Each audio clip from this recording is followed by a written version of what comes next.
The crystal chandeliers cast a golden glow that seemed to touch everyone but me.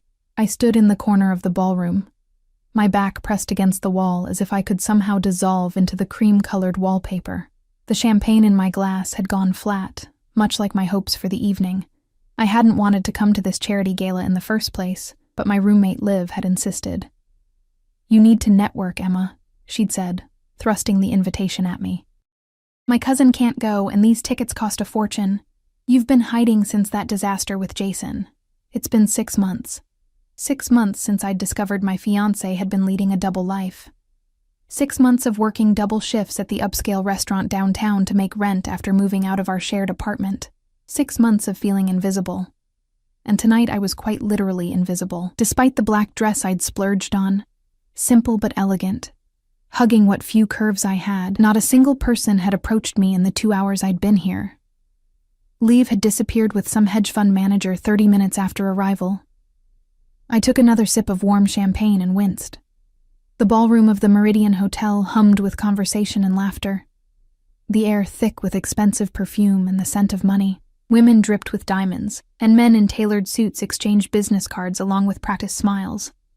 Everyone seemed to know exactly where they belonged. Everyone except me. A waiter passed by, and I placed my glass on his tray, ready to find Liv and tell her I was leaving. That's when I felt it. A shift in the atmosphere, like the air before a storm. The crowd near the entrance parted like the Red Sea. Conversation faltered for a brief moment before resuming at a higher, more excited pitch. I pushed myself up on my toes, curiosity momentarily overriding my desire to escape. A group of men had entered, all in impeccable suits, but it was the one at the center who commanded attention. Even from across the room I could sense his authority. Tall, with broad shoulders that filled out his midnight blue suit to perfection, he moved with the fluid grace of a predator. Dark hair, artfully tousled, framed a face that belonged on a Renaissance painting, all sharp angles and perfect symmetry. "That's Nathaniel Russo," whispered a woman standing nearby to her companion. "I didn't know he was back in the country." "Apparently he's been keeping a low profile," her friend replied. "They say he's taken over all of his father's businesses." The way she hesitated on the word businesses made my skin prickle. I didn't need any further explanation. Everyone in the city knew the Russo name, though it was rarely spoken above a whisper. I should leave. Now. But my feet refused to move as I watched him scan the room. He nodded at a few people, stopped briefly to shake hands with others, all while his entourage, 3 men whose bulky frames suggested they weren't selected for their conversational skills, maintained a careful perimeter around him. For a fleeting, absurd moment, I imagined those dark eyes finding me in my corner, but I quickly dismissed the thought. Men like Nathaniel Russo didn't notice women like me. They noticed the willowy models or sophisticated heiresses who were currently circling him like exquisite sharks. I finally managed to tear my gaze away and push off from the wall. Time to find Liv and escape this world where I so clearly didn't belong. I made it halfway across the ballroom when I collided with a server carrying a tray of hors d'oeuvres. The silver platter clattered to the marble floor, sending tiny pastries scattering. The crash seemed to echo throughout the entire room. "I'm so sorry," I gasped, dropping to my knees to help gather the ruined food. My cheeks burned as I felt dozens of eyes turn toward the commotion. This was exactly why I didn't belong here. In a world of grace and poise, I was all angles and missteps. The server muttered something under his breath as he scooped up the mess. I reached for a fallen pastry and found myself staring at a pair of immaculately polished Italian leather shoes. My gaze traveled upward. Perfectly tailored trousers, a jacket that probably cost more than 6 months of my rent, and finally, the face I'd been watching from across the room. Nathaniel Russo was even more striking up close. His eyes weren't just dark, they were bottomless, like looking into deep water. A hint of stubble shadowed his jaw, somehow making him look both dangerous and irresistible. "Are you all right?" His voice was deep, with the barest trace of an accent I couldn't place. I opened my mouth to respond, but no words came out. One of his security men stepped forward, his hand extended toward me, but Nathaniel waved him back with a small gesture. Instead, he reached down himself, his hand enveloping mine as he pulled me effortlessly to my feet. His skin was warm, his grip firm, but gentle. A strange current seemed to pass between us, making my pulse jump erratically. Yes, I'm fine. Just clumsy. Sorry for the disruption. I finally found my voice, though it sounded breathless even to my own ears. His eyes held mine, and a slight smile curved his lips. No disruption at all. The server had finished cleaning up and disappeared, but Nathaniel hadn't released my hand. I became acutely aware that we were standing in the middle of the ballroom, with curious glances being cast our way. I gently tried to pull my hand back, but his grip tightened just enough to prevent me from escaping. "You haven't been enjoying yourself tonight?" he said. It wasn't a question. I blinked in surprise. "How would you know that?" Something flickered in his eyes. Amusement, perhaps? I notice things. Like a beautiful woman standing alone all evening when she should be the center of attention. A startled laugh escaped me. "Now I know you have me confused with someone else." "I'm never confused about what I see." His gaze traveled slowly over my face, making me feel both exposed and strangely valued. "Dance with me." Again, not a question. My heart hammered against my ribs. "I don't think that's a good idea." "Why not?" "Because—" I glanced around at the watching eyes, the whispers behind manicured hands. "People are staring. Let them." His smile deepened, revealing a dimple in his right cheek that somehow made him seem both more human and more dangerous. "Dance with me, Emma." The sound of my name on his lips sent a jolt through me. "How do you know my name?" Instead of answering, he placed his hand on the small of my back and guided me toward the dance floor. I should have resisted. I should have made an excuse and fled. But something in the gentle pressure of his hand, in the certainty with which he moved, made resistance seem impossible. The orchestra was playing something slow and melancholy. As we reached the center of the dance floor, he turned to face me, one hand still on my back, the other taking my hand in his. Around us, other couples moved to give us space. "I don't dance very well," I warned, as he drew me closer. "Just follow my lead." And somehow, I did. My usual awkwardness melted away as he guided me through the steps. His body was solid and warm against mine, his movements confident and sure. The scent of him, sandalwood and something darker, something uniquely him, filled my senses. "Are you going to tell me how you know my name?" I asked again, finding courage in the rhythm of our movement. His eyes met mine, and I had the unsettling feeling that he could see past every defense I'd ever built. "I make it my business to know things, Emma Wallace. 27 years old, graduated with honors in culinary arts. Currently working at Eloise's downtown, one of the finest restaurants in the city, though they don't appreciate your talents enough." A chill ran through me, despite the warmth of his body. "That's disturbing." "Is it? Or is it flattering to know that someone has taken an interest in you when so many others have failed to see your value?" Before I could formulate a response, he spun me out and then back into his arms, closer than before. My chest pressed against his, and I could feel the steady beat of his heart. "Why me?" I whispered, unable to look away from his face. "Why not you?" he countered, his voice equally soft. "You're different. Authentic. In a room full of facades, you're refreshingly real." The music swelled around us, but it seemed distant now, as if we were enclosed in our own bubble. His hand on my back pressed slightly firmer, possessively, drawing me impossibly closer. "After tonight," he said, his lips close to my ear, "everything changes for you, if you let it." Warning bells sounded in the back of my mind. This man was dangerous, not just because of who he was and what he might do, but because of how he made me feel. Seen. Significant. Desired. After months of invisibility, those feelings were more intoxicating than any champagne. "And if I don't want things to change?" I challenged, even as my body betrayed me, melting further into his. His smile was slow and confident. "You do. I can feel it."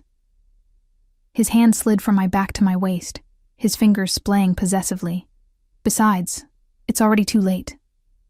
The music ended, but he didn't release me.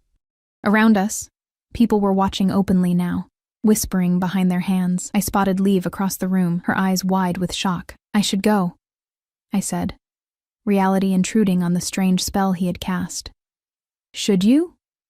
He finally loosened his hold, but kept his hand on my waist. Or should you stay and see what happens next?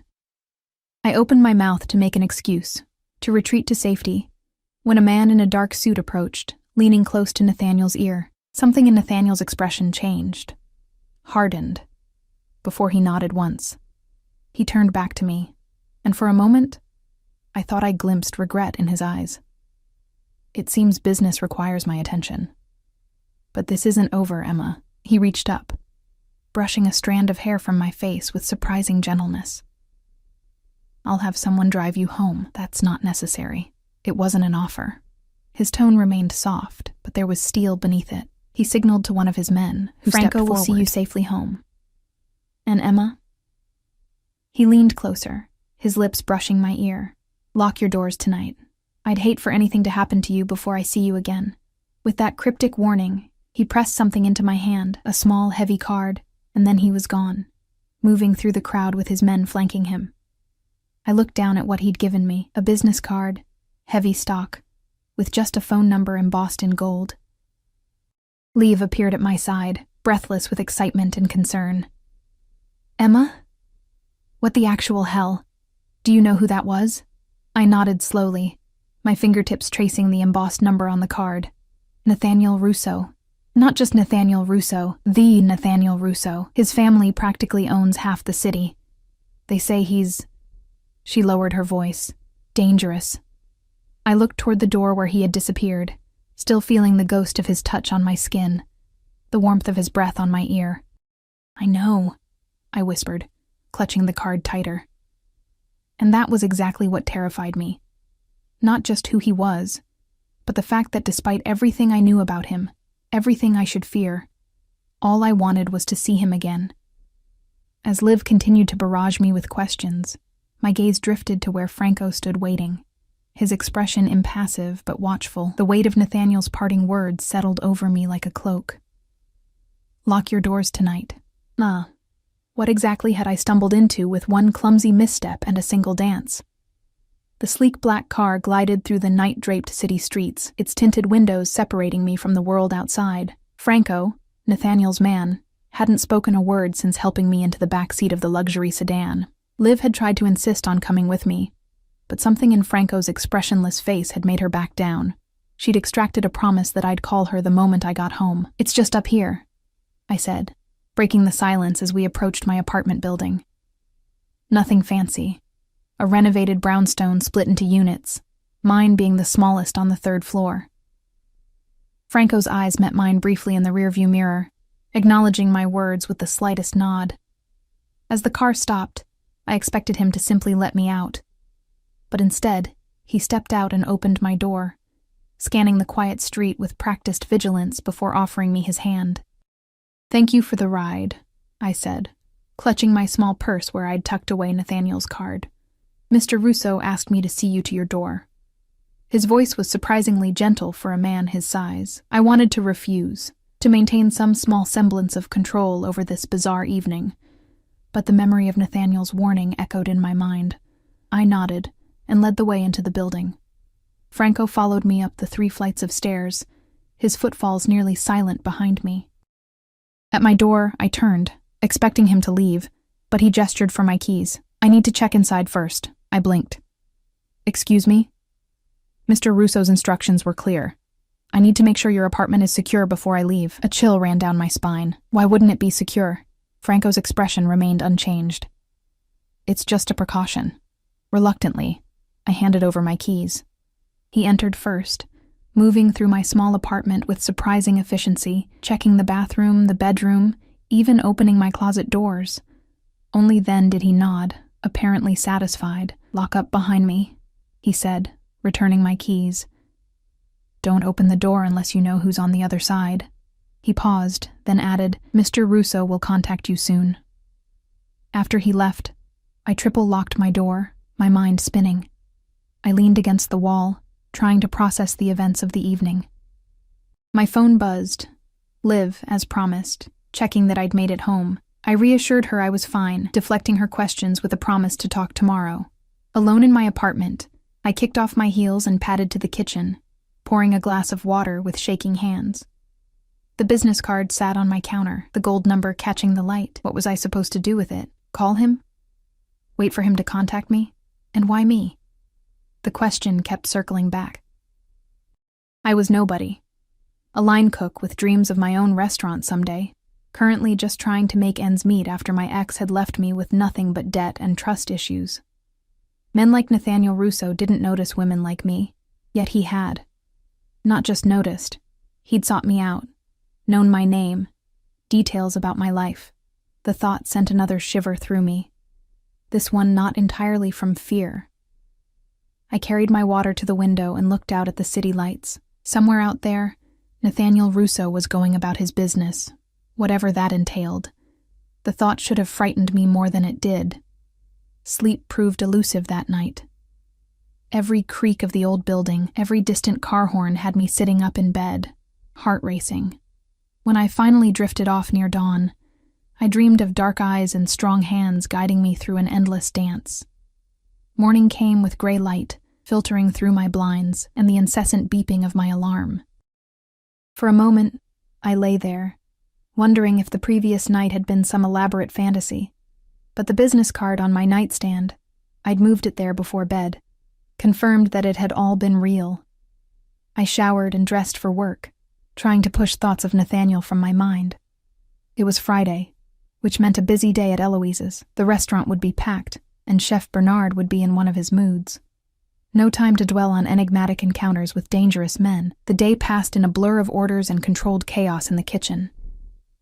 I was plating a salmon dish when Madeline, one of the servers, appeared at my station, eyes wide. "Emma, there's someone asking for you. Out front." My hand faltered, nearly ruining the delicate arrangement of asparagus. "Asking for me? A customer?" She nodded, glancing over her shoulder. "He says his name is Nathaniel. No last name, but Emma. He's got 2 scary-looking guys with him, and he's sitting at table 9. Table 9, the best table in the house, always reserved weeks in advance for VIPs. "Tell him I'm working," I said, my voice steadier than I felt. "I can't just leave the line." Madeline bit her lip. "I already told him that. He said..." She lowered her voice. "He said he's happy to wait, but he'd prefer to see you now. And Emma, Chef already said it's fine. He practically fell all over himself when the guy asked." Chef Bernard, who screamed if a sous chef took an unauthorized bathroom break, had given me permission to leave the line during dinner service. My stomach twisted with a mixture of dread and anticipation.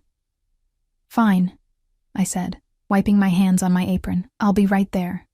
I took a moment to check my reflection in the polished surface of a steel refrigerator.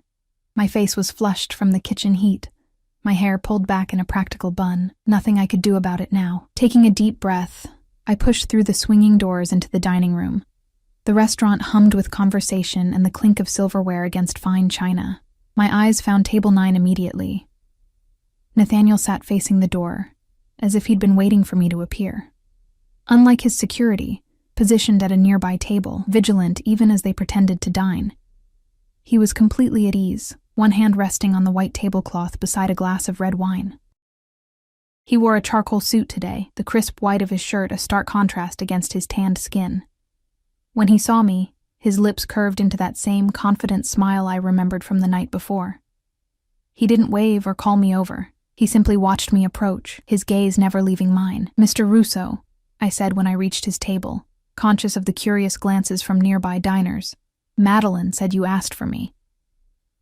"Nathaniel," he corrected, gesturing to the chair across from him. "Please sit down. I'm working. And I've already cleared it with your chef. Please, Emma. Just for a moment." Reluctantly, I slid into the chair, keeping my back straight, my hands folded in my lap. Up close, I could see the flecks of amber in his dark eyes, the perfect symmetry of his features. "How did you sleep?" he asked, catching me off guard with the mundane question. "Fine," I lied. His smile told me he knew it was a lie. "No unexpected visitors? No disturbances?" I shook my head, unsettled by his questions. Why would there be? Instead of answering, he took a sip of his wine. "You look beautiful, even in chef's whites." The compliment caught me off guard, warming my cheeks. "Why are you here, Mr. Nathaniel?" "I wanted to see you again," Simple, direct, and to invite you to dinner tomorrow night. Dinner? I echoed stupidly. Yes, dinner. The meal people typically enjoy in the evening. I'd like to take you somewhere special. Despite everything, the warnings in my head, the whispers about who he was, the strange intensity of his interest, I felt a flutter of excitement. Why me? He leaned forward, his eyes intent on mine. I told you last night. You're different, Emma. Real. Do you know how rare that is in my world? I don't know anything about your world, I said carefully. Perhaps that's another reason. He reached across the table, his fingers brushing against mine. Say yes. I should have said no.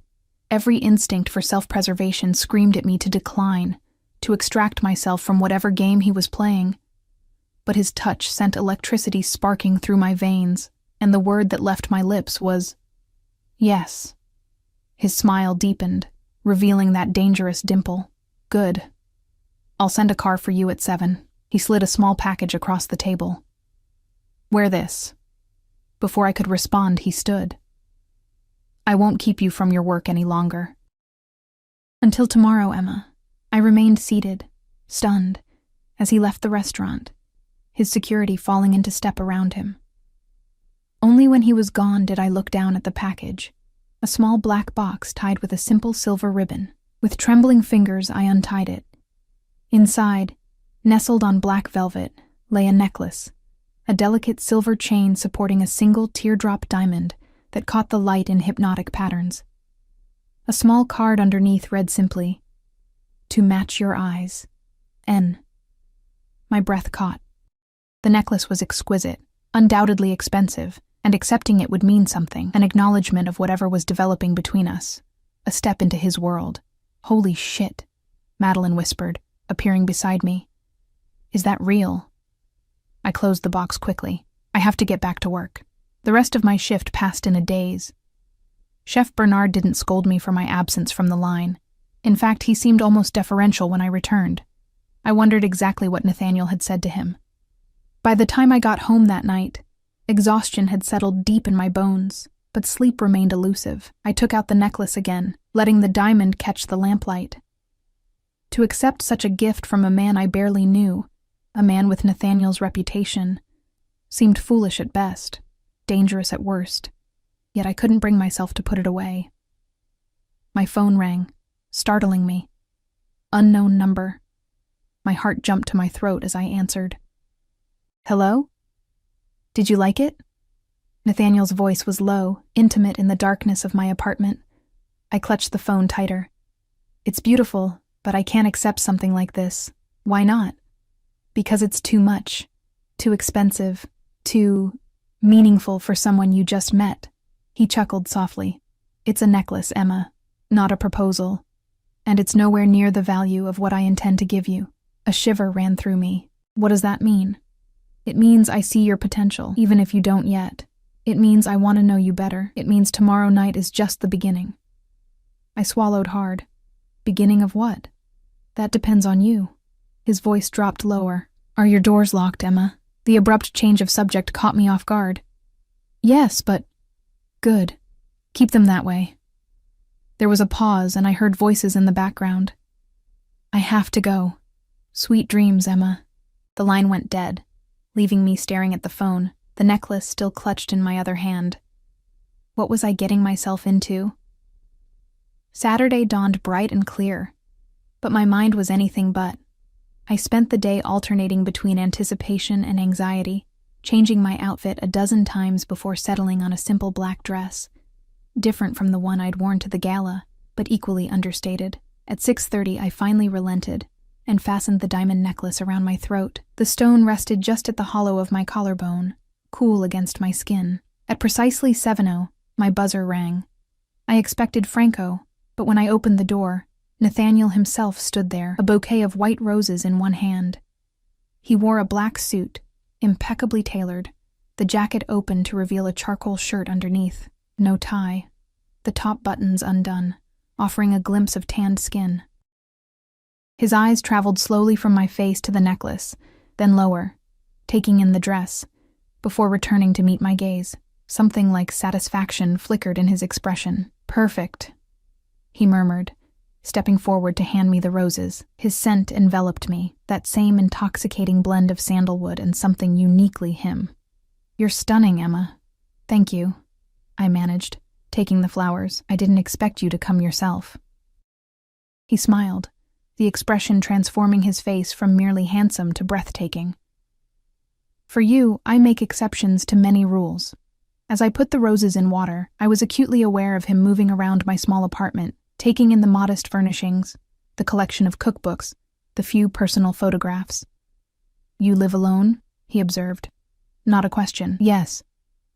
I hesitated, then added, "Since my ex and I split up." Something hardened in his expression. "The one who cheated on you." I stilled. "How did you know that?" "As I said, I make it my business to know things about people who interest me." He moved closer, his gaze intent. "He was a fool. Anyone who had you and didn't value it deserves to lose everything." The vehemence in his voice should have alarmed me. Instead, it sent a thrill of dark pleasure through me. "Well, he's gone now." "Good." Nathaniel reached out, his fingers brushing against the diamond at my throat. "This suits you. Though nothing could enhance your beauty." His touch lingered, warm against my skin. I found myself leaning into it, drawn by some magnetic force I couldn't explain or resist. "We should go," I said, my voice barely above a whisper. Before what?" His eyes darkened, his hand moving from the necklace to cup my cheek. "Before I change my mind about dinner," I admitted. His smile was slow, knowing. "We wouldn't want that, would we?" He stepped back, offering his arm. "Shall we?" Outside, a sleek black Bentley waited, Franco holding the door open. As we approached, I noticed another car behind it. More security, I realized. Nathaniel's hand rested possessively on the small of my back as he helped me into the Bentley's plush interior. As we pulled away from the curb, I couldn't shake the feeling that tonight would change everything. That by accepting his invitation, his gift, I was crossing a threshold from which there would be no return. And the most terrifying part was how much I wanted to see what waited on the other side. The restaurant wasn't in the city. We drove for nearly an hour, leaving the crowded streets behind for winding coastal roads. Nathaniel sat close beside me in the Bentley, his thigh occasionally brushing against mine when the car took a curve. Each casual touch sent sparks through me. "Where are we going?" I finally asked, breaking the comfortable silence that had settled between us. "A special place," he replied, his eyes reflecting the passing headlights. "Somewhere private, where we won't be interrupted." The implications of his words hung in the air. Private. Alone. With him. "Are you nervous?" he asked, his voice low. "Should I be?" His lips curved into that now familiar smile. "Not with me, Emma. Never with me."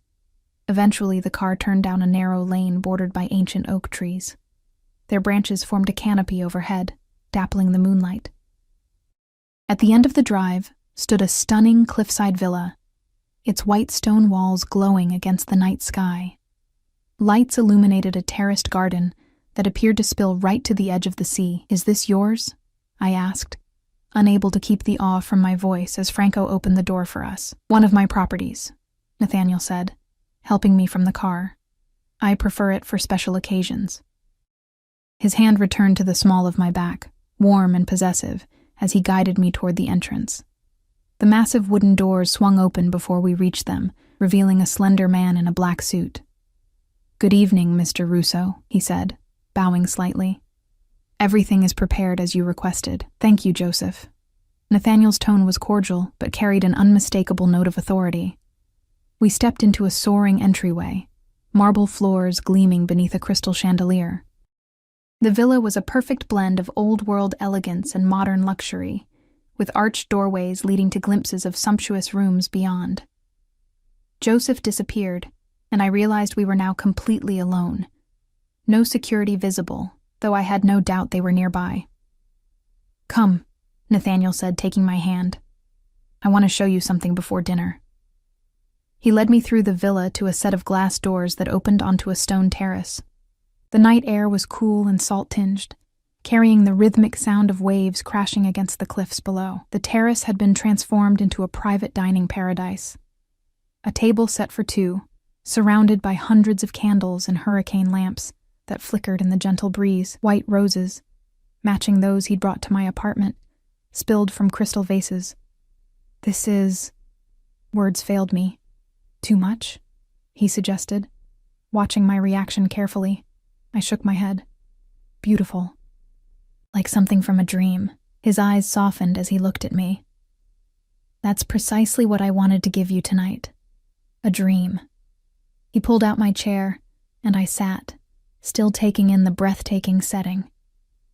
The table overlooked the ocean, the horizon a distant line where black sea met star-strewn sky. Joseph reappeared with a bottle of champagne, pouring 2 glasses before retreating silently. Nathaniel raised his glass. To new beginnings. I hesitated only briefly before touching my glass to his. To new beginnings. The champagne was exquisite, like liquid gold bubbling on my tongue. Nathaniel watched me over the rim of his glass, his eyes reflecting the candlelight. Tell me something you've never told anyone else, he said unexpectedly. The request caught me off guard. Why? Because I want to know you, Emma. Not the version of yourself that you show the world. The real you. I considered his request, taking another sip of champagne for courage. I sabotaged my ex-fiancé's application to culinary school, I admitted. We were both applying to the same prestigious program. There were only 2 spots available, and he'd been awful to me that week, criticizing my techniques, my ideas. So I may have accidentally spilled coffee on his application and then rewritten it with a few key errors. Nathaniel's eyebrows rose. And did he get in? No, but I did. He laughed then, a genuine sound of delight that transformed his face. Remind me never to cross you in the kitchen. Your turn, I said, emboldened by his reaction. Tell me something you've never told anyone. His smile faded slightly, his expression growing more contemplative. I never wanted to take over my father's business, he said after a moment. I wanted to study architecture. I designed this villa when I was 19. The confession surprised me. Why didn't you pursue it? Family obligations. His tone made it clear the subject was closed. We all make sacrifices for those we love, don't we? Before I could respond, Joseph returned with our first course. Delicate scallops nestled on beds of pureed cauliflower, garnished with microgreens and truffle oil. The presentation was exquisite, worthy of any Michelin-starred restaurant. Your chef is talented, I said after tasting the perfectly seared scallop. He should be. I hired him away from a 3-star restaurant in Paris. Nathaniel watched me appreciatively. Though I'd be interested in tasting your cooking sometime. The idea of cooking for him, for this man who could clearly afford the finest chefs in the world, made me nervous. I'm just a line cook. For now. His confidence in that statement was puzzling. But you dream of your own restaurant, don't you? I nodded, surprised again by how much he knew about me. Someday, when I can afford it. Dreams shouldn't wait for someday, Emma. The intensity of his gaze made me look away, out toward the darkness of the ocean. Not everyone has the luxury of making dreams reality whenever they want. Perhaps that could change for you. He reached across the table, his fingers tracing patterns on the back of my hand. If you allowed it. The implication was clear, and a mixture of emotions rolled through me. Temptation, wariness, excitement. I'm not looking for a benefactor, Nathaniel. And I'm not offering to be one. His fingers stilled against my skin. I'm offering much more than that. The meal continued with course after exquisite course, each more impressive than the last. Throughout dinner, our conversation flowed easily, punctuated by moments of charged silence. Nathaniel asked questions about my childhood, my ambitions, my favorite foods, seemingly mundane topics, yet he listened to my answers with such focused attention that I felt as though everything I said was fascinating to him. In turn, he shared carefully curated details about himself, his preference for Italian wines, his disdain for technology despite its usefulness, his collection of rare first editions. He spoke of traveling the world, but always returning to this coast, which he loved above all other places. What he didn't discuss was his business, his family beyond vague references, or the obvious wealth that surrounded him. Those subjects remained carefully cordoned off, and I didn't press. I already knew enough about the Russo name to understand there were questions better left unasked. After dessert, a deconstructed lemon tart that made me close my eyes in pleasure, Nathaniel stood and extended his hand. "Walk with me?" He led me down stone steps that wound from the terrace to a private beach cove below the villa. The sand was cool beneath my bare feet. I'd left my heels behind, and the moonlight cast everything in silver. The security team reappeared, maintaining a discreet distance as we walked along the shore. "Do they always follow you everywhere?" I asked, nodding toward the dark figures standing near the steps. "Always." He didn't seem bothered by their presence. "A necessary precaution in my position." "Because of your business?" I ventured carefully. Nathaniel stopped walking, turning to face me. The sea breeze ruffled his dark hair, and the moonlight carved shadows beneath his cheekbones. "Does it bother you? What you think you know about me?" I considered the question honestly. "I don't know what to think. I know what people say about your family, but I don't know what's true. And if it were all true?" His voice remained calm, but I sensed tension beneath the surface. "Would you be here with me now?" I should have said no. Any sane person would have. But standing there with him, the waves crashing nearby, the memory of his thoughtful questions and genuine laughter still fresh in my mind, I couldn't lie. "Yes, I think I would be." Something shifted in his expression. Relief, perhaps, or satisfaction. He stepped closer, one hand coming up to cup my cheek. "You continue to surprise me, Emma Wallace." His touch was gentle, but I could feel the leashed power in his hand. This man could break me if he wanted to. Physically, financially, emotionally. Yet something told me he wouldn't, at least not intentionally. "Is that good or bad?" I asked, breathless from his proximity. "Very, very good." His thumb brushed across my bottom lip. "May I kiss you, Emma?" The formal request, so at odds with his commanding presence, made my heart flutter. "Yes," I whispered. His lips met mine with surprising gentleness, a question rather than a demand. I responded instantly, my hands finding their way to his chest, feeling the solid warmth of him through the fine fabric of his shirt. The kiss deepened, his arm wrapping around my waist to pull me flush against him. I was lost in the sensation, the taste of him, when a sharp noise, a car door slamming somewhere above us, broke the spell.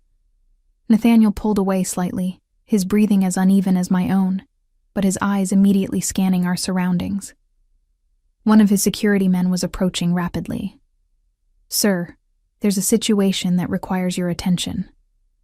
Nathaniel's expression hardened instantly, the tenderness I'd glimpsed vanishing behind a mask of cold authority. "Take Ms. Wallace back to the villa."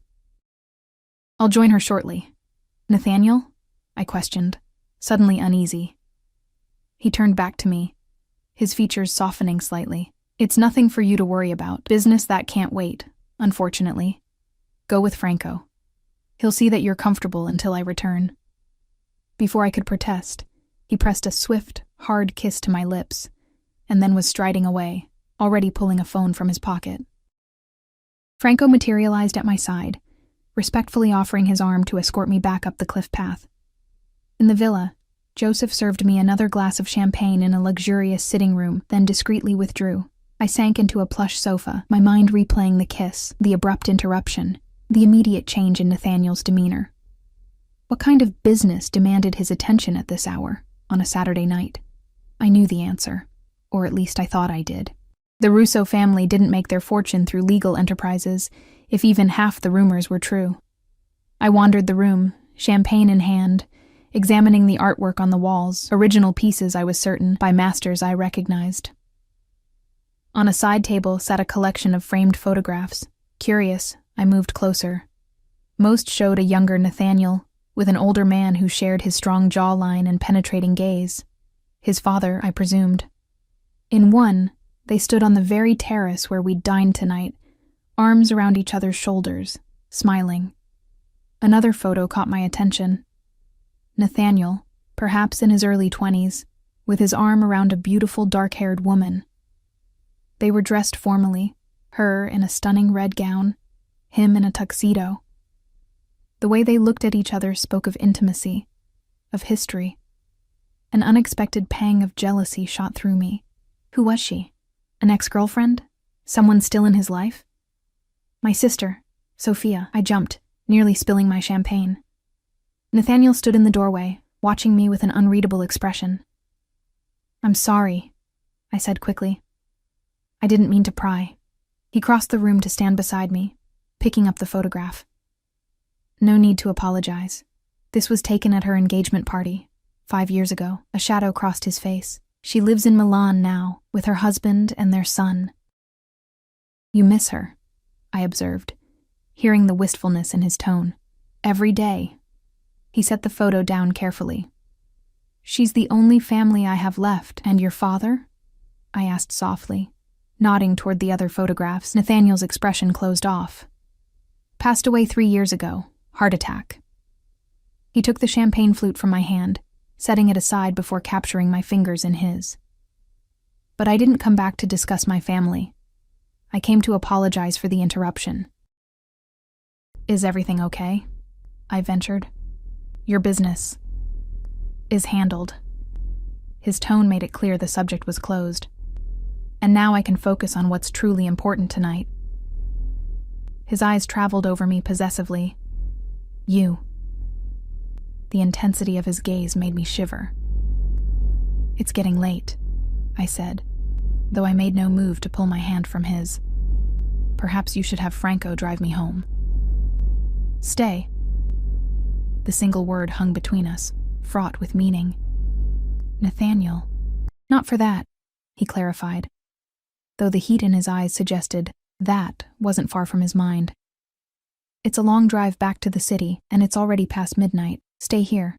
The villa has 6 bedrooms. You can have whichever one you choose. The offer was tempting. The thought of returning to my small apartment after this night of luxury and moonlit kisses held little appeal. And yet, I don't have anything with me. No change of clothes, no toothbrush. His smile was confident, as if he'd expected this objection. The master suite has a dressing room fully stocked with everything you might need. I keep it prepared for unexpected stays. The implication that other women had unexpectedly stayed here sent another jolt of jealousy through me. Nathaniel must have read it in my expression, because he pulled me closer, his free hand tilting my chin up. Don't misunderstand me, Emma. I've never brought anyone else here. This place is private. Special. His thumb traced my jawline, like what's happening between us. I searched his face for signs of deception, but found only sincerity, and that now familiar intensity that made my pulse quicken. One night, I conceded. His smile was triumphant. I'll show you to your room. He led me through the villa to a wing I hadn't seen before, eventually opening double doors to reveal a stunning suite. A massive 4-poster bed dominated the space, draped in crisp white linens.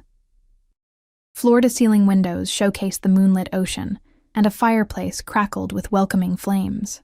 This is the master bedroom, I realized aloud. The best room in the house, he confirmed.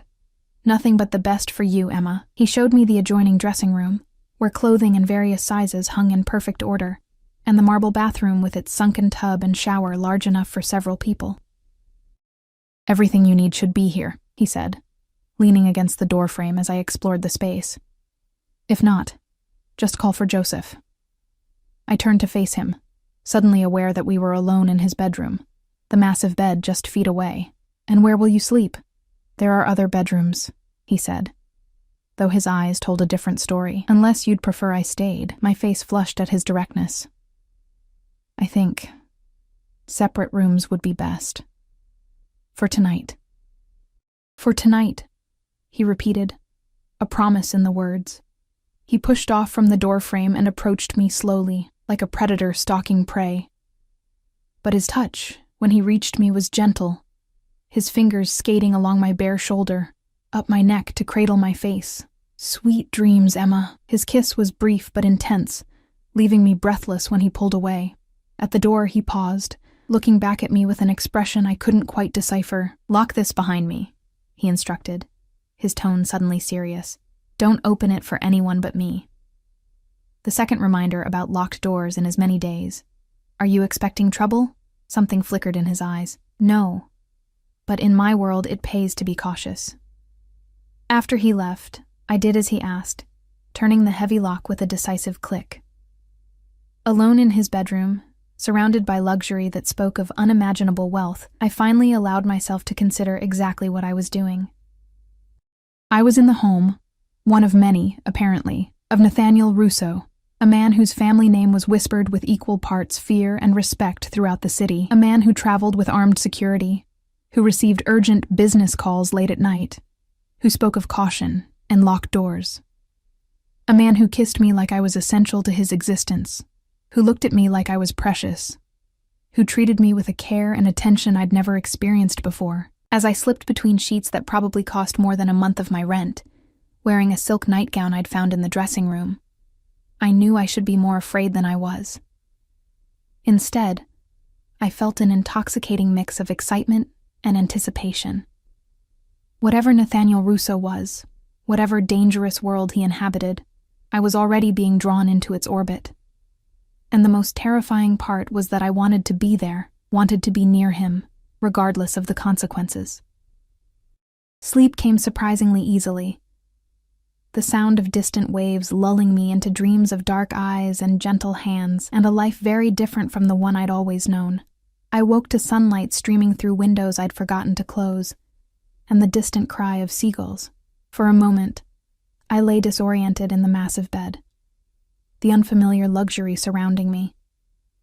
Then memories of the previous night came flooding back. The candlelit dinner, the moonlit beach, Nathaniel's kiss. The diamond necklace still rested against my throat. I hadn't taken it off before sleeping. My fingers touched it absently as I sat up, taking in the room in daylight. It was even more impressive than it had seemed last night, spacious and elegant, with views of the ocean stretching to the horizon. A soft knock at the door made me start. "Emma?" Nathaniel's voice, low and measured. "Are you awake?" I pulled the silk sheets higher, suddenly conscious of wearing only the borrowed nightgown. "Yes." "Just a moment."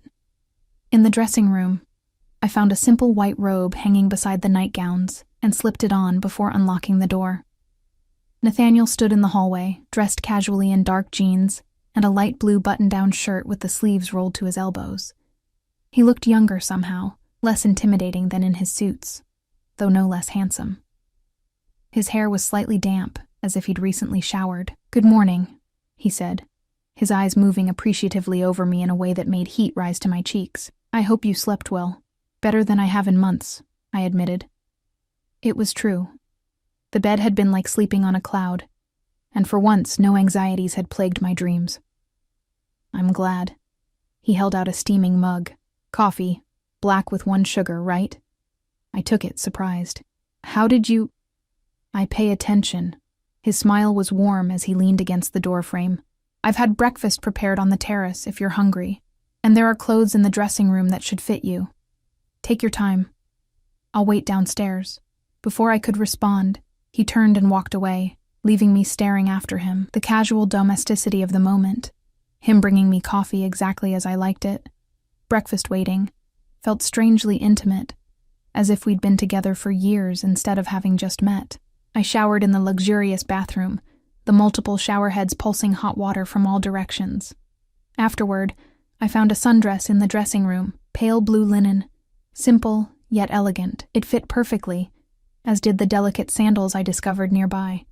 I wondered if this was coincidence, or if Nathaniel had somehow anticipated my size in advance. Given what I was beginning to understand about him, I suspected the latter. Downstairs, I followed the sound of soft music to the terrace where we'd dined the night before. In daylight, the view was even more spectacular. Azure waters stretching to the horizon, the cliffs falling away to the private beach below, lush gardens cascading down the terraced hillside. Nathaniel stood at the stone balustrade, looking out at the ocean.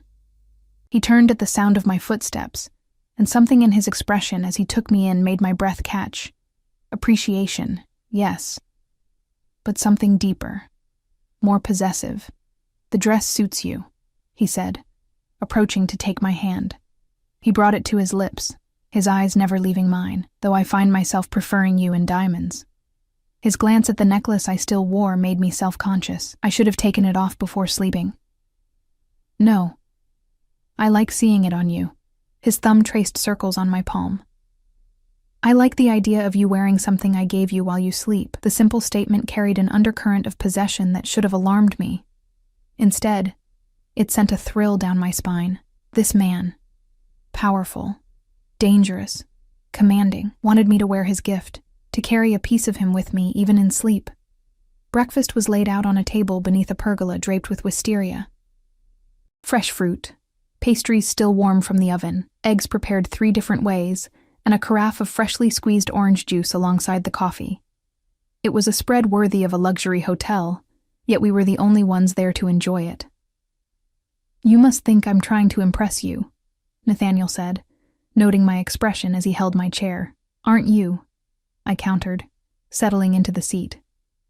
His laugh was genuine, perhaps a little. Is it working? I allowed myself a small smile. Perhaps a little. We ate in comfortable silence for a while, the ocean breeze ruffling the tablecloth. I was conscious of his eyes on me, watching as I savored the perfectly prepared food. What would you like to do today? He asked eventually. We could take the boat out, if you'd like to see the coastline from the water. Or there's a lovely town about 30 minutes from here with excellent shopping, or... His smile turned mischievous. We could just stay here. The villa has many amenities. I set down my coffee cup, reality intruding on the dreamlike quality of the morning. I should actually get back to the city. I have the evening shift at Eloise's. Call in sick. I blinked at his casual suggestion. I can't just call in sick because I want to spend the day on a boat. Why not? He seemed genuinely puzzled. Surely you've earned a day off. That's not how it works for most people, Nathaniel. I need that job. I have rent to pay, bills. I could take care of all of that for you. He said it casually, as if offering to pick up a check for lunch. You wouldn't need to worry about money again. The offer hung in the air between us, tempting and dangerous. I barely know you. You know the important parts. He reached across the table, taking my hand again. I'm not suggesting you quit your job today, Emma. Just that you allow yourself one day of pleasure without worry. Is that so terrible? Put that way. It was hard to refuse. And the truth was, I didn't want to leave this beautiful place, this bubble of luxury and attention where Nathaniel made me feel like the most important person in his world. One call, I conceded. His smile was triumphant as he handed me his phone. To my surprise, Chef Bernard didn't argue when I called in sick. In fact, he was almost obsequious, assuring me it was no problem at all and to take all the time I needed. I handed the phone back to Nathaniel, suspicion growing. Did you speak to him? Before today, I mean. Nathaniel's expression gave nothing away. I may have mentioned that I'd appreciate his flexibility regarding your schedule. What does that mean? It means, he said, rising from his chair and coming around to pull me to my feet, that you are free to enjoy the day without worry. Now, about that boat. The boat turned out to be a sleek yacht, moored in a private dock below the villa. Franco and another security man I hadn't met accompanied us, maintaining a discreet distance as Nathaniel helped me aboard. Do you sail? He asked, leading me to the upper deck where a captain waited. I laughed.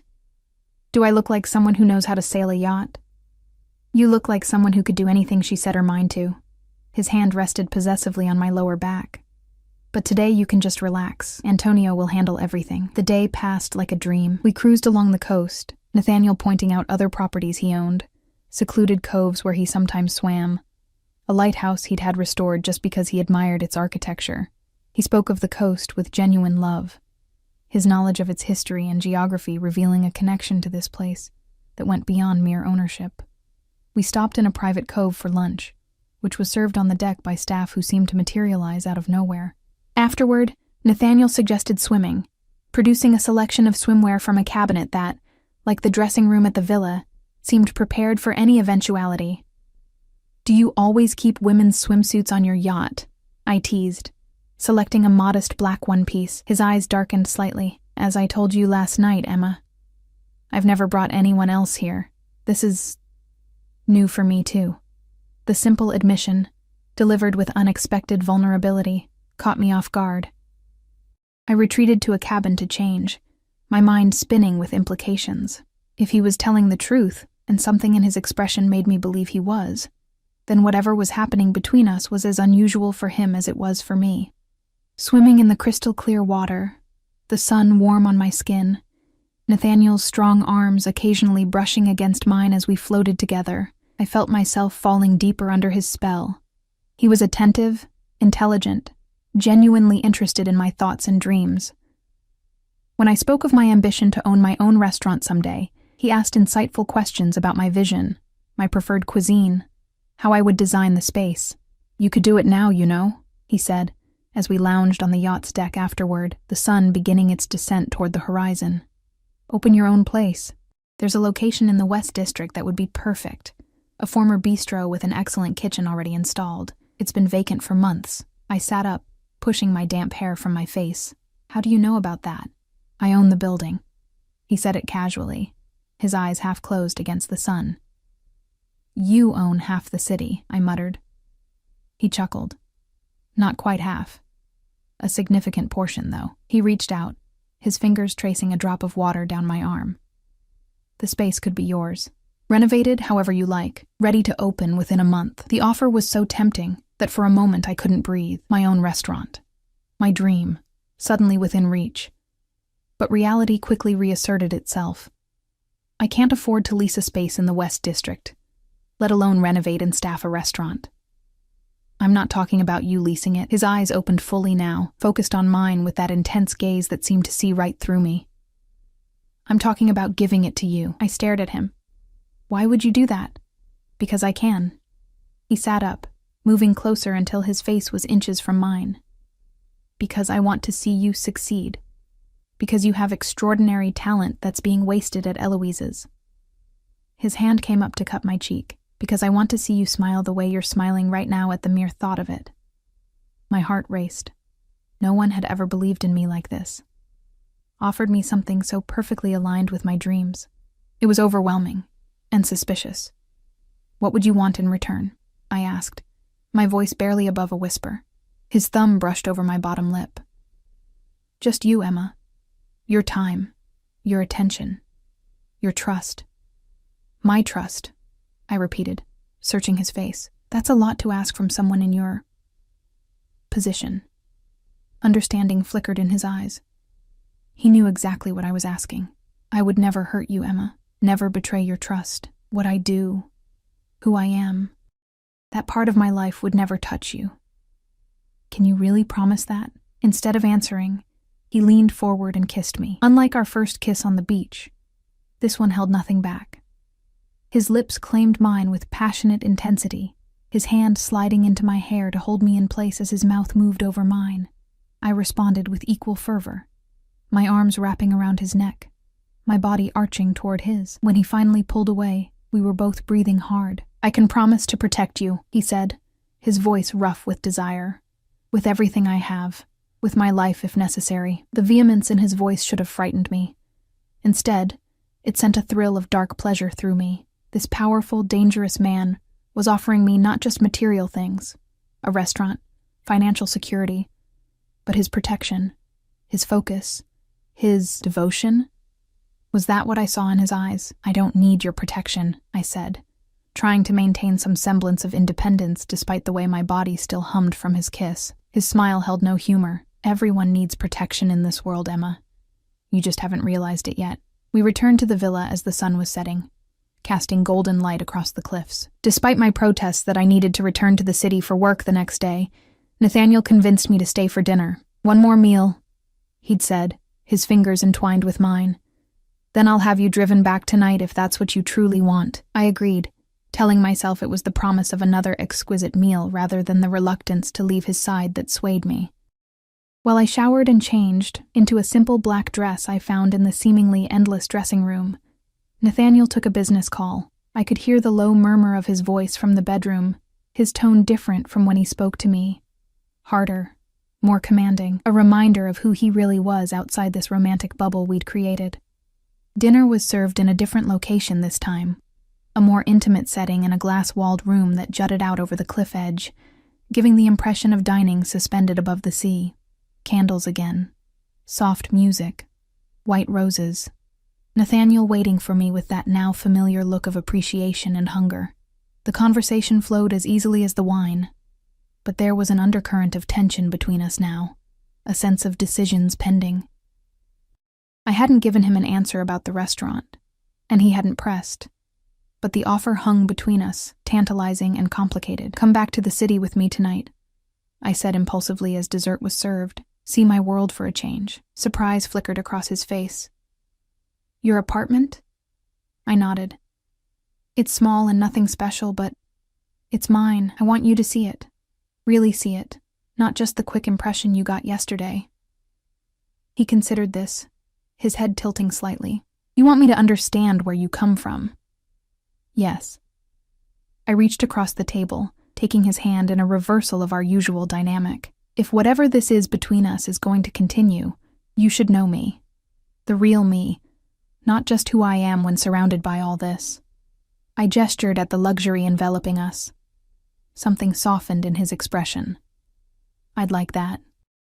After dinner, while arrangements were being made for our return to the city, I wandered onto the terrace for one last look at the moonlit ocean. The night was clear, stars scattered across the velvet sky, the sea a dark, shifting presence below. I sensed rather than heard Nathaniel join me. His arm slipped around my waist from behind, pulling me back against his chest. I leaned into him, allowing myself to enjoy the solid warmth of him, the sense of security his embrace provided. "Thank you," I said softly. "For what?" "For this weekend. For showing me all of this." I gestured at the magnificent villa, the stunning view. "It's been like living in a dream." His lips brushed my temple. "It doesn't have to end." I turned in his arms to face him, placing my palms against his chest. "Reality is waiting for us in the city. My job. Your business. We can't stay in this bubble forever." "No," he agreed, his hands settling on my hips. "But we can create new bubbles, moments like this. Spaces where it's just us." His eyes searched mine. "If that's what you want." "What about what you want?" I countered. "You're offering me so much, Nathaniel. A restaurant, protection, these incredible experiences. What do you get out of this arrangement?" A shadow crossed his face. "Is that how you see it? An arrangement?" "I don't know what to call it," I admitted. "We barely know each other." "I know enough." His hands tightened on my hips, drawing me closer. "I know you're unlike anyone I've ever met. I know you challenge me, surprise me, make me want to be different." "Different how?" He hesitated, something vulnerable flickering in his eyes. "Better, perhaps. More worthy of someone like you." The admission stunned me. This man, powerful, wealthy, commanding, thought he needed to be worthy of me? Before I could respond, one of his security men appeared at the terrace entrance. "The cars are ready, sir." Nathaniel nodded, his expression closing off slightly. "We'll be right there." The drive back to the city was mostly silent, but not uncomfortably so. Nathaniel sat close beside me in the Bentley, his hand resting possessively on my thigh. Occasionally he would receive texts, his expression hardening momentarily before returning his attention to me. The outside world was already intruding on our idyll. When we reached my apartment building, Franco and the other security man did a sweep of the area before allowing Nathaniel to escort me inside. I felt self-conscious as we climbed the 3 flights of stairs, acutely aware of the peeling paint in the hallway, the flickering fluorescent light on the second-floor landing. My apartment, which had always seemed cozy rather than small to me, suddenly looked shabby through Nathaniel's eyes, or so I imagined. The second-hand furniture, the cramped kitchen, the view of the brick wall of the building next door rather than an ocean panorama. But if Nathaniel was judging, he showed no sign of it. He moved through my space with genuine interest, examining the cookbook collection on my shelves, the few family photos on my walls, the small herb garden struggling to survive on my kitchen windowsill. "It's very you," he said finally, turning to face me with a smile that seemed entirely sincere, warm, inviting, full of potential. Relief flooded me. "It's not much, but it's perfect," he interrupted, closing the distance between us. "Because it's yours." His kiss was gentle at first, but quickly deepened into something more urgent. My hands found their way under his jacket, feeling the warmth of him through his shirt. His own hands pulled me tight against him, one tangling in my hair, the other at the small of my back. When we broke apart, both breathing hard, a question hung silently between us. Stay or go? My bedroom door was visible from where we stood, the decision seemingly simple yet fraught with implications. Nathaniel's phone buzzed in his pocket. He ignored it at first, his eyes still locked on mine, but when it buzzed again immediately, something like resignation crossed his face. "I need to check this," he said, his voice rough with restrained desire. I nodded, stepping back to give him privacy. He turned away, the phone to his ear, his voice dropping to that harder register I'd heard earlier. I moved to the kitchen, filling a glass with water, trying not to eavesdrop but catching fragments nonetheless. "When? Are you certain?" "No. Keep them there. I'll handle it personally. Yes. Tonight." When he turned back to me, his expression had changed completely. The warmth was gone, replaced by a cold fury that made me take an involuntary step back. "I have to go," he said, already moving toward the door. "Business that can't wait. Nathaniel, Franco will stay outside your door tonight," he continued, as if I hadn't spoken. "Don't leave the apartment. Keep everything locked. I'll call you when I can." Fear crept up my spine. "What's happening? Are you in trouble?" Something softened briefly in his expression as he returned to me, cupping my face in his hands. "Nothing for you to worry about. Just a situation that needs my personal attention." "You're scaring me," I admitted. He pressed a hard, quick kiss to my lips. "Don't be scared. Just be safe. For me." And then he was gone, the door closing firmly behind him. I stood in my small apartment, the ghost of his kiss still on my lips, wondering what I'd gotten myself into, and why, despite the obvious warning signs, I couldn't bring myself to walk away. I didn't sleep that night. How could I, knowing Franco was stationed outside my door like a sentinel? Knowing Nathaniel was out there somewhere, handling some mysterious situation that had transformed him from attentive suitor to cold-eyed enforcer in the span of a phone call. I paced my small apartment, checking the locks repeatedly, jumping at every noise from the street below. By dawn, exhaustion had settled deep in my bones, but still sleep wouldn't come. I made coffee, strong and bitter, and stood at my window watching the city slowly come alive. My phone remained silent. No call from Nathaniel, no explanation, no reassurance. Only the knowledge that a man I barely knew had deemed it necessary to post a guard at my door. When my alarm went off at 9 a.m., I was due at Eloise's for the lunch shift. I jumped, nearly dropping my third cup of coffee. The prospect of going to work, of pretending everything was normal after the surreal weekend I'd just experienced, seemed impossible. But staying alone in my apartment with my swirling thoughts seemed worse. I showered, dressed, and opened my door to find Franco still there, alert despite having stood watch all night. "Mr. Russo asked that you remain here today," he said, straightening as I appeared. "I have to work," I replied, surprised by the steadiness in my voice. "Mr. Russo was quite insistent. Mr. Russo doesn't control my life." The declaration felt hollow even as I said it. Hadn't I already allowed Nathaniel to rearrange my weekend, my thinking, my desires? "I need to go to work. You can come with me or stay here, but I'm leaving." Franco's expression didn't change, but I sensed his internal struggle. Finally, he nodded once. "I'll accompany you." The walk to Eloise's was tense, Franco scanning the street constantly, one hand inside his jacket where I suspected a weapon was holstered. My nerves, already frayed from the sleepless night, stretched tighter with each block. At the restaurant, he insisted on checking the premises before allowing me inside. Chef Bernard raised an eyebrow at the serious man in the dark suit, but said nothing. In fact, everyone seemed to be giving me a wide berth. Glances filled with curiosity and something like respect? Fear? Had they all somehow learned about my connection to Nathaniel Russo? The thought was unsettling. I threw myself into work, grateful for the mindless routine of prep, the familiar rhythm of the kitchen. Franco had taken a seat at the bar, his eyes constantly moving, his presence a stark reminder that whatever normal life I'd had before meeting Nathaniel was already slipping away. Halfway through my shift, Madeline appeared at my station, her expression a mixture of excitement and concern. "There's someone asking for you," she said in a low voice. "Table 12. My heart leapt, thinking it might be Nathaniel, but Franco's lack of reaction suggested otherwise. "Who is it?" "He wouldn't give his name, just said he was an old friend." She glanced toward the dining room nervously. "He looks important. Expensive suit, really intense eyes." I wiped my hands, untying my apron. "I'll be right back."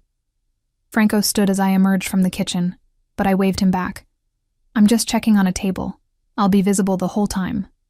Table 12 was in a corner, partially concealed by a decorative screen. As I approached, I saw a man sitting alone, his back to the wall, giving him a clear view of the entire restaurant. He was perhaps in his 50s, silver threading through his dark hair, his face handsome in a weathered way. His suit was indeed expensive, his demeanor that of someone accustomed to command. "You asked for me?"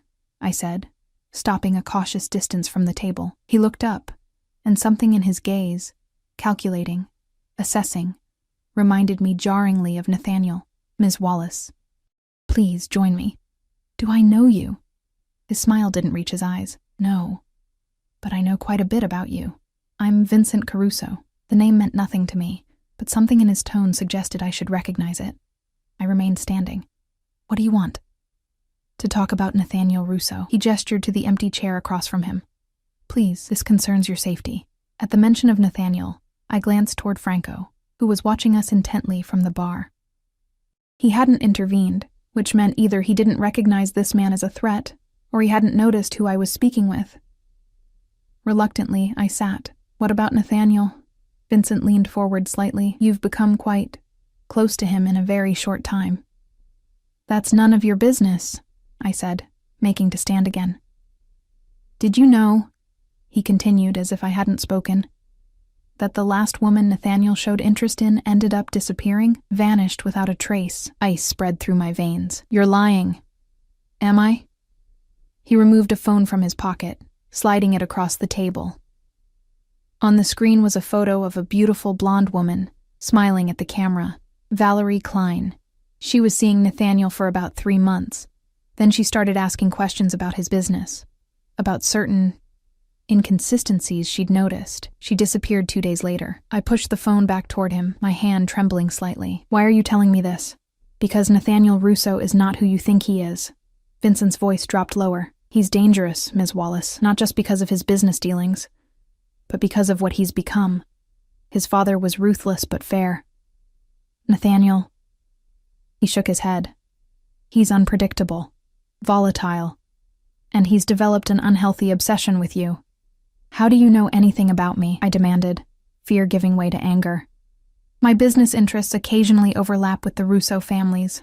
We've been competitors for many years." He produced a business card, sliding it across the table like he had the phone. "If you ever need help, if you ever feel unsafe, call this number, day or night."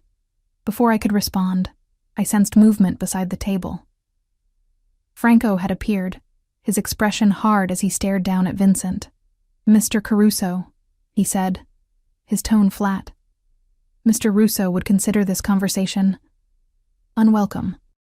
Vincent smiled thinly, standing and buttoning his jacket. "I was just leaving." He turned to me, his expression grave. "Remember what I said, Ms. Wallace. The offer stands." After he left, Franco turned to me. "What did he want?" I hesitated, the business card clutched in my palm. "Just to talk. About Mr. Russo." It wasn't a question. Franco's eyes narrowed. "Mr. Caruso and Mr. Russo are not friends, Emma. You would be wise to stay away from him." "I didn't seek him out," I said defensively. "He came here, and now he's gone." Franco's tone softened slightly. "For your own safety, you should tell Mr. Russo about this conversation when he returns. When, not if." The simple word provided a measure of reassurance I hadn't realized I needed. "When will that be?" "Soon." Franco checked his watch. "Are you finished with your shift?" "Mr. Russo asked that I bring you to the penthouse when you're done." "The penthouse?" "His residence in the city, I thought of my small apartment, the sleepless night I'd spent there, the lingering fear that had followed me all day. Then I thought of Vincent Caruso's warnings. The photo of the blonde woman, the implication that Nathaniel was somehow responsible for her disappearance. Who should I trust? The man who had swept into my life with gifts and promises, who made me feel seen and valued in a way no one ever had before? Or the stranger with grave warnings and talk of disappearances? "I'll need to go home first," I said finally. "To change clothes." Franco nodded. "Of course." At my apartment, I quickly packed an overnight bag, my mind still spinning with Vincent's accusations. I slipped his business card into my wallet, not sure why I was keeping it, but unable to throw it away. The drive to Nathaniel's penthouse took us to the most exclusive part of the city, a gleaming tower of glass and steel overlooking the river. Security was extensive, a guarded gate to the private parking area, keycard access to the elevator, cameras everywhere. Franco used a code to access the penthouse level, the elevator opening directly into a marble-floored foyer. "Mr. Russo will be back soon," Franco said, showing me into a massive living area with floor-to-ceiling windows showcasing the spectacular city view. "Make yourself comfortable. There's food in the kitchen if you're hungry." After he left, I wandered through the space, taking in the sleek, modern decor. Unlike the coastal villa with its old-world charm, the penthouse was all clean lines and minimalist design. It felt like a showplace rather than a home. Impressive but impersonal. The only hint of the man who lived here came from a wall of bookshelves filled with leather-bound volumes, and a baby grand piano in one corner, sheet music open on the stand. I ran my fingers over the keys, wondering if Nathaniel played or if it was just for show. Chopin, Nocturne in E-flat major. I spun around to find Nathaniel standing in the doorway, watching me. He looked exhausted, dark circles under his eyes, his usually immaculate appearance slightly disheveled.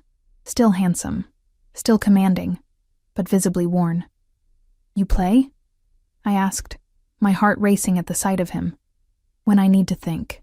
He crossed the room, stopping a few feet away as if uncertain of his welcome. "I'm sorry about last night."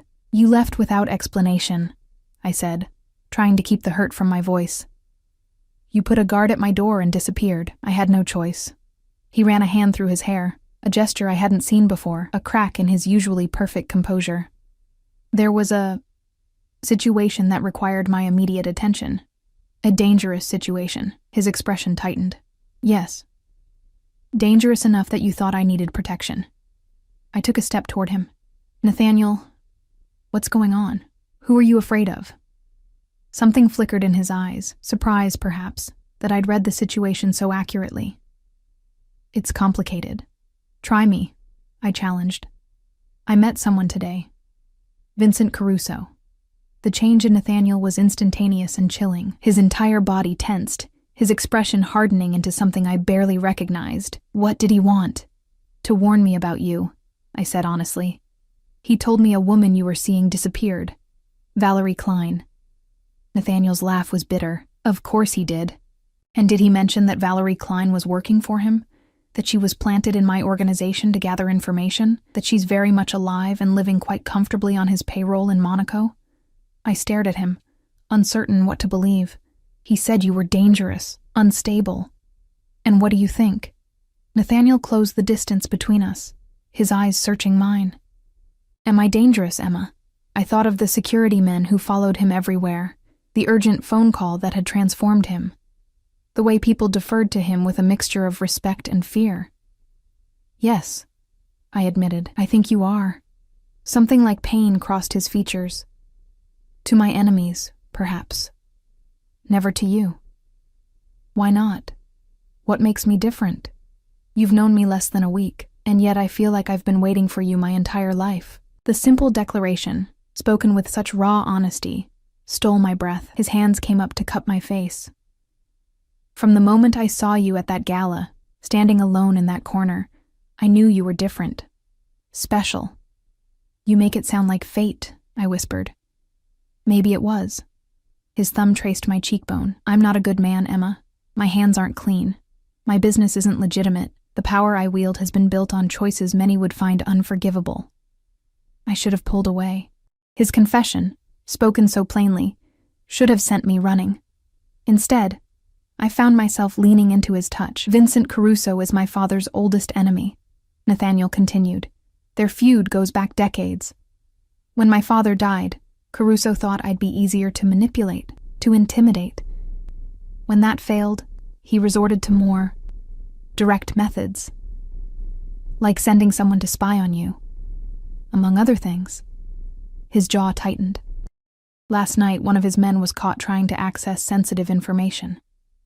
Information that could have put many people at risk, including you. Me? Why would I be at risk? Nathaniel's hands slid down to my shoulders. Because you matter to me, and in my world, Emma, the things, the people that matter to me become targets. The reality of what he was saying sank in. My connection to him had already put me in danger, would always put me in danger. That's why Franco was at my door, I realized. Why you wanted me to stay in my apartment. Yes. His grip on my shoulders tightened slightly. Caruso's reach is extensive. I couldn't be certain you'd be safe. And now? Now the immediate threat has been neutralized. Something in his tone made me shiver, but Caruso remains a problem, one I'll deal with permanently, very soon.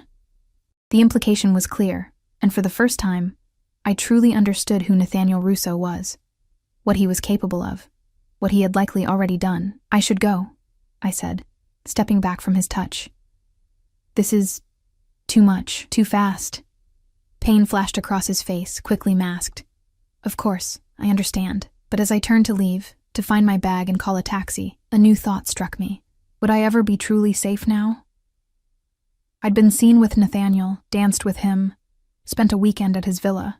Vincent Caruso already knew who I was, where I worked. The danger wouldn't disappear just because I walked away. I turned back to find Nathaniel watching me, his expression carefully neutral despite the tension radiating from him. If I stay, I said slowly. What does that mean?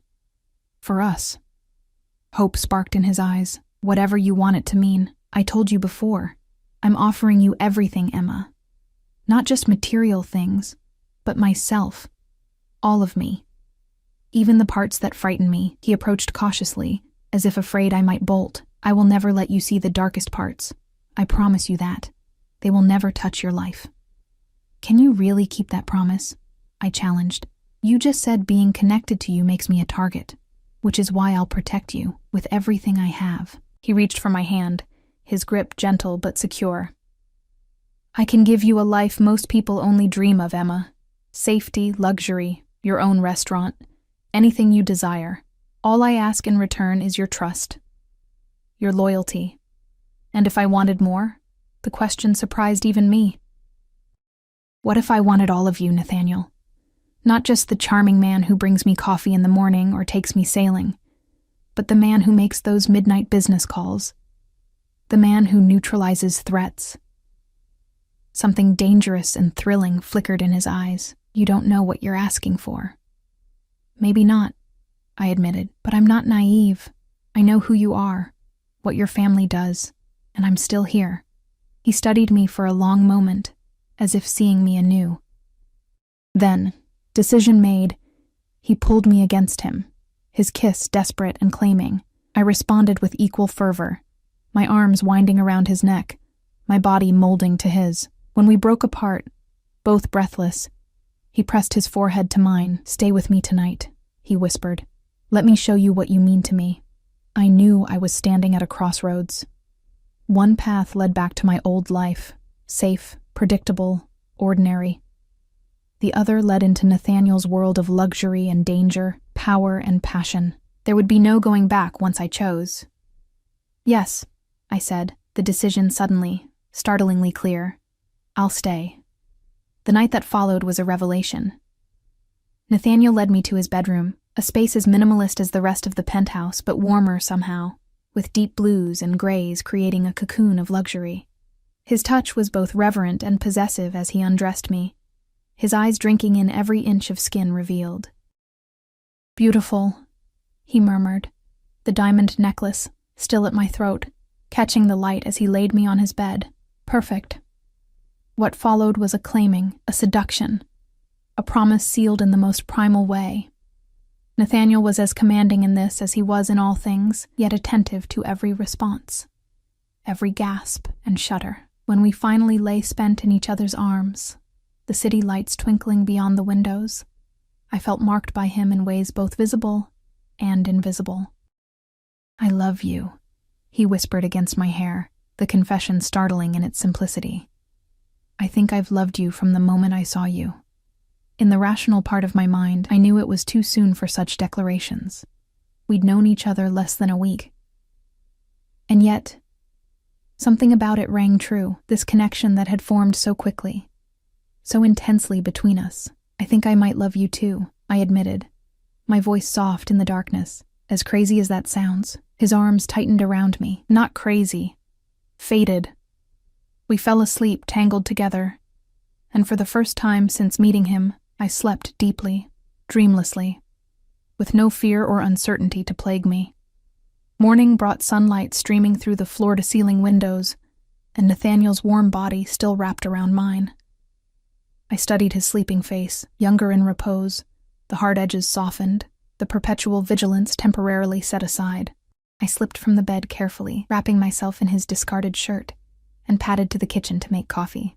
As I waited for it to brew, gazing out at the spectacular city view, I felt a strange sense of peace.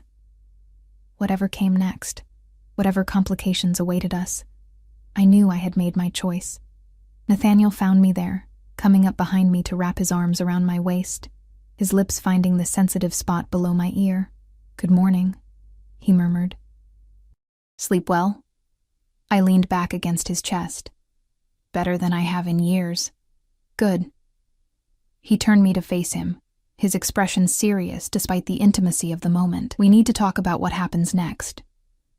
"Next?" I echoed, a flutter of uncertainty returning. "Caruso knows about you now," he said, his hands settling on my hips. "That makes staying in your apartment unsafe. I want you to move in here, with me." The suggestion, more of a command really, should have seemed premature, overwhelming. Yet after everything that had happened, it felt almost natural. "Nathaniel, we've known each other less than a week, and in that time, I've become more certain of what I want than I've ever been about anything." His gaze was intense, unwavering. "I want you in my life, Emma, permanently. I want to wake up with you every morning. I want to give you everything you've ever dreamed of." "And what do you want in return?" I asked, echoing my question from the night before. "Really?" His smile held a hint of that dangerous edge I was humming to recognize, and despite myself, to crave your loyalty, your trust, your love. His hand came up to cup my face. "Give me those things, and I'll move heaven and earth for you." It should have sounded like hyperbole. Coming from any other man, it would have.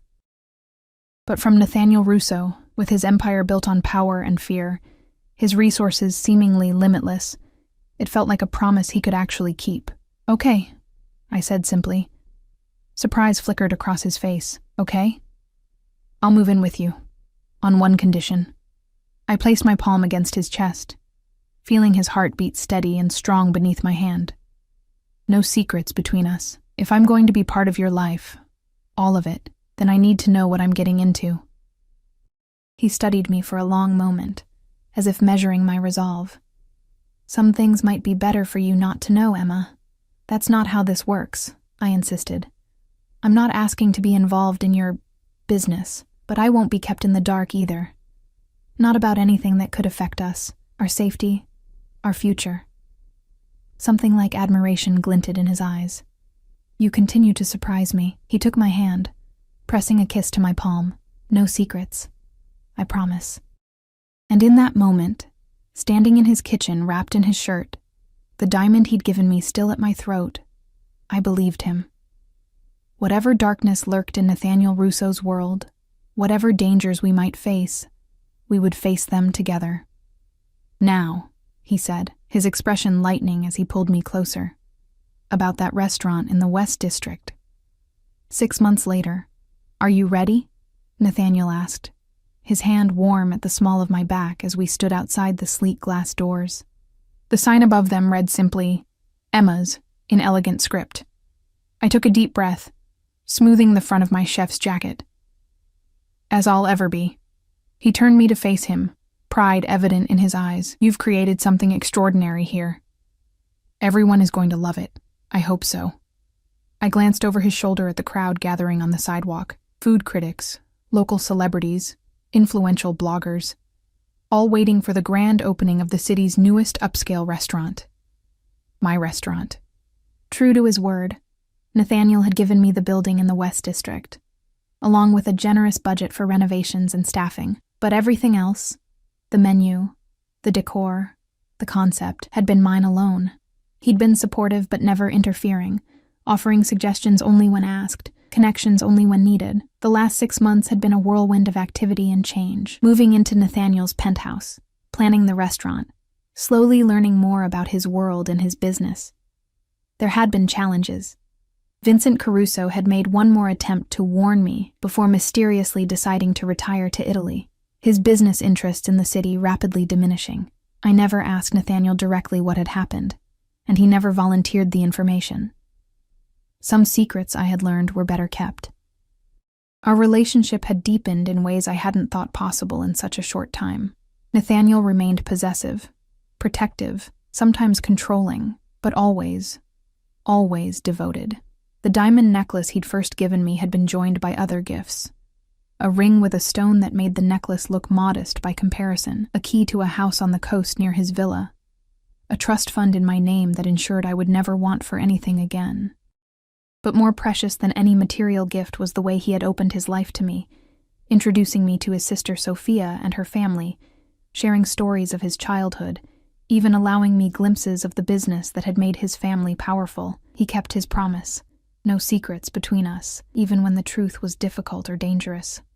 You're thinking too hard, Nathaniel said now, his thumb brushing my cheek. Tonight is for celebrating. I smiled up at him, the anxiety receding at his touch. You're right. Behind him, I could see Franco and the other security men positioned strategically around the entrance. Some things hadn't changed, Nathaniel's caution, his insistence on protection. But I had come to find comfort in their presence rather than fear. Ready to open the doors? Nathaniel asked. I nodded, squaring my shoulders. Ready. As he stepped aside to let me do the honors, I caught a glimpse of my reflection in the glass doors. Confident, poised, draped in success and security. So different from the woman who had stood alone and invisible at that charity gala 6 months ago. Everyone had ignored me that night. Everyone except the most dangerous, most powerful man in the room, the man who had seen something in me worth claiming, worth protecting, worth loving, the man who now watched with pride and possession as I unlocked the doors to my dream, his hand never leaving my back, his presence a constant reminder of the choice I had made and would make again 1,000 times over. As the doors swung open and applause greeted us, Nathaniel leaned close, his lips brushing my ear. I told you everything would change if you let it. I turned to him, my smile matching his. For the better, I whispered back, before stepping forward to welcome the world into the life we had built together. A life balanced precariously between darkness and light, danger and security, power and love. A life that was, against all odds and expectations, perfectly ours.